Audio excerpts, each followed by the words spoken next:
parents in this movie?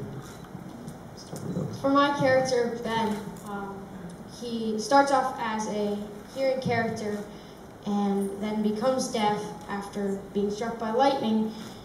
And because of that, Todd had put together some films for me to look at, and especially documentaries about deaf culture and just the 70s in general, because my character is born and lives in the 70s. So I went through the 70s films and everything, and that really helped me to create the character of Ben. But also Todd really helped me out with that, and Brian as well. We all pretty much developed that character together.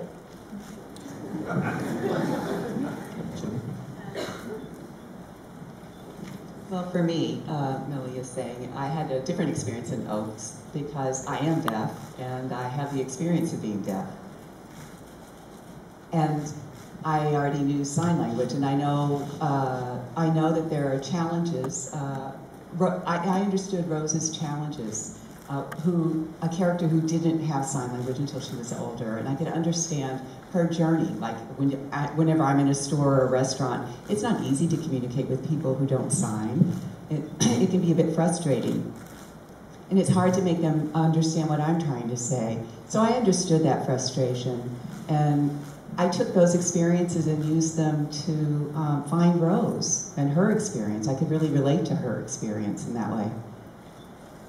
And she was forced to lip read and not to sign, and I had that experience also growing up, and it's very, very difficult. It's hard to control your vocal quality and make sure that you're understood, and when you've never heard people speaking to you or what words sound like, it's very hard to then emulate them. So I could really understand her, and I mean, of course, we admire the same actress, and I watched all the movies that Todd gave me, and it helped me a lot to find this character in that time. So I think it was easier, perhaps, for me to connect with the character of Rose than for Oaks, and also Todd. Todd really helped me, of course. I read the book, Brian's book, which I loved, and that helped me a lot. It's an awesome, amazing book. And he would always say, bring Rose to life. It really inspired me. Whenever you said that to me, it just gave me chills, and I tried to do that. For me, I previously worked on a TV show called The Get Down, which was also based in the 70s, but so I had a little bit of I understood what was going on in that time period, but playing a gangster is much different than, being a friend. So, I did some extra research. I decided to find out more about deaf culture, even though I didn't have to play a deaf character or anything, but I still wanted to know.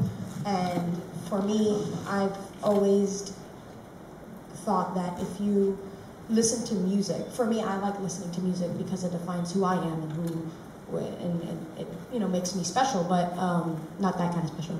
And so, if in order to me to get into my character, I like to listen to music from that time period. If it's in if it's that era, if it's in another era, or depending on what I think that character would listen to.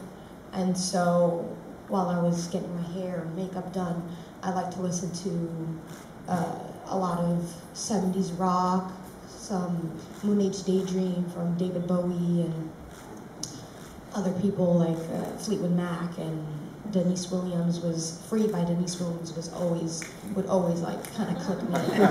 But so yeah, music is one of the things that I do to get into character.